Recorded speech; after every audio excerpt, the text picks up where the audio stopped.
تجھے اس کی خبر ہی نہیں ہے کہ اپنے آرام کو تیرے آرام پہ قربان کر دیتے تھے، یہ تیری تکلیف دیکھ کر اپنی تکلیفیں بھول جایا کرتے تھے۔ تقریب نے فرمایا ماں باپ کا کی اولاد کے ساتھ جو محبت کا رشتہ ہے اس رشتے کا ذکر کرتے ہوئے آقا کریم نے فرمایا کہ اگر اللہ طوفان نوح کے وقت کسی پہ رحم فرماتا، طوفان نوح کے وقت جب وہ طوفان آیا تھا، نوح علیہ السلام کی قوم پہ عذاب آیا تھا، تو آقا کریم نے فرمایا اگر رب تعالیٰ طوفان نوح کے وقت کسی پہ رحم فرماتا تو اس کی لائق وہ عورت تھی جس نے پانی کو ابلتے ہوئے برستے ہوئے دیکھا تو اپنے بچے کو لے کے پہاڑ کے اوپر چڑھ گئی۔ جب پانی وہاں پہنچ گیا تو اپنے بچے کو اٹھا کے کندھوں پہ رکھ دیا، بچے کو کندھے پہ بٹھا لیا، اور آقا کریم نے فرمایا جب پانی کندھے تک بھی جا پہنچا تو بچے کو سر پہ بٹھا لیا۔ جب پانی وہاں بھی پہنچ گیا، سر تک پہنچ گیا، تو اپنے بچے کو ہاتھوں کے اوپر اٹھا کے سر سے بھی اونچا کر لیا۔ لیکن آقا کریم نے فرمایا کہ وہ اپنے بچے کو بچا نہ سکی، وہ بھی ڈوب بھی، اس کا بچہ بھی ڈوب گیا۔ مگر کیا ہے کہ اگر ماں باپ کا دم نکل بھی رہا ہو تو پھر بھی بچے کی تکلیف نہیں دیکھی جاتی۔ آئیے آپ کو ملک شام کا ایک وہ معروف اور سچا واقعہ بھی سنائی دیتا ہوں۔ شاید ماں باپ کو ستانے والے کسی شخص کا یہ واقعہ سن کے اس کا دل بھی نرم پڑ جائے۔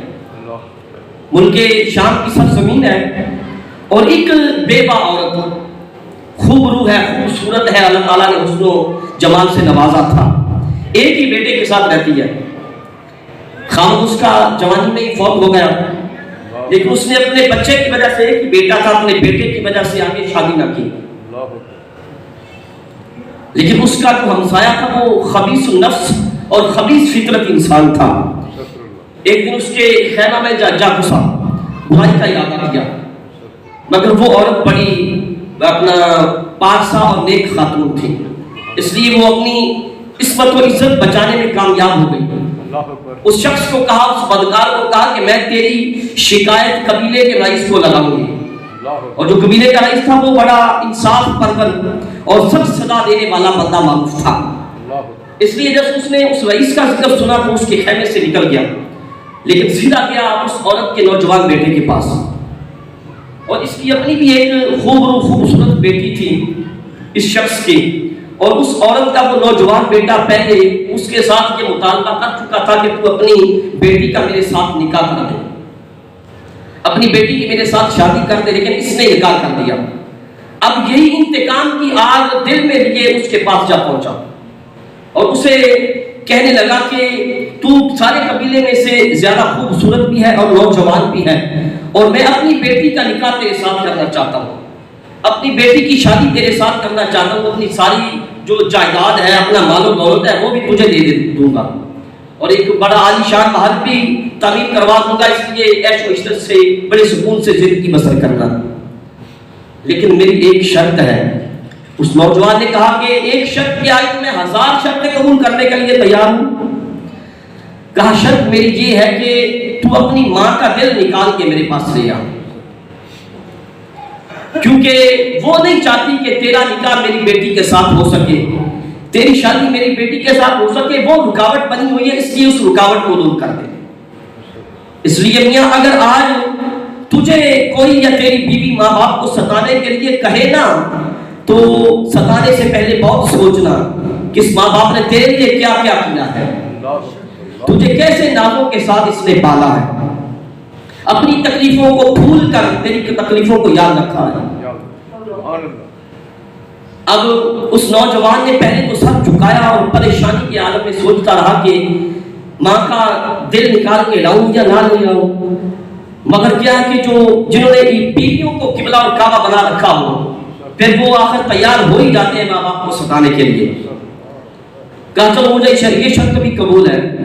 ایک تیز دھار خنجر اس شخص نے اس کو دیا، وہی نوجوان وہی لڑکا اپنی ماں کے خیمے میں آیا، اور جس ماں نے اپنی زندگی اس بیٹے کے لیے دو پہ لگا دی تھی، اپنی زندگی کو اس کے لیے قربان کر دیا تھا، آج وہی ظالم ماں کی زندگی کا چراغ گل کرنے آن پہنچا ہے۔ خنجر ماں کے سینے میں پیوست کر دیا، آنکھیں سرخ ہو چکی تھی، کیونکہ میں پہلے عرض کر چکا ہوں کہ بیویوں جن میں قبلہ اور کعبہ بیویاں بنا رکھی ہیں وہ تیار ہو جاتے ہیں سب کچھ کرنے کے. خنجر پیوست کیا ماں کے دل میں، لیکن اگلی بات بڑے کان کھول کے سننا. دل نکالا تیزی کے ساتھ جب جانے لگا تو تیزی کی وجہ سے خود بھی گر گیا اور اس کے ہاتھ سے ماں کا وہ دل بھی گر گیا. اب بڑی توجہ کے ساتھ سننا کہ ماں باپ کے دل میں تیرے لیے کیا کیا چھپا. وہ ماں کا دل جب زمین پہ گر گیا تو میرے رب نے دل کو قوت گویائی عطا فرمائی، دل کو بولنے کی طاقت عطا فرمائی. اور یہ سچا واقعہ ہے، کوئی افسانہ نہیں سنا رہا، یہ سچا واقعہ ملک شام کی سرزمین پہ یہ رونما ہوا. میرے رب نے دل کو بولنے کی طاقت عطا فرمائی. ماں کے دل نے یہ کہا بیٹے تجھے کیا ہوا ہے، بیٹا تو کیوں رو رہا ہے، کیا تجھے درد ہو رہا ہے. اب اپنے کیے پہ شرمندہ ہوا، رونگٹے کھڑے ہو گئے، کانپنے لگا اور اسی خنجر کے ساتھ اپنے آپ کو قتل کرنے لگا. مگر پھر ماں کمزور سی آواز میں بولی، جو ماں موت کی کش میں ہے وہ کمزور سی آواز میں بولی، کہا بیٹا میرا ایک دل تو پہلے کاٹ لیا، دوسرا نہ کاٹنا. ایک دل تو کاٹ لیا، دوسرا نہ کاٹنا. میرا دوسرا دل تو ہے، مجھے تو ایک دل کے کٹنے کی تکلیف برداشت نہیں ہو رہی ہے، دوسرے کے کٹنے کی تکلیف کیسے برداشت کرو گے. تو اس لیے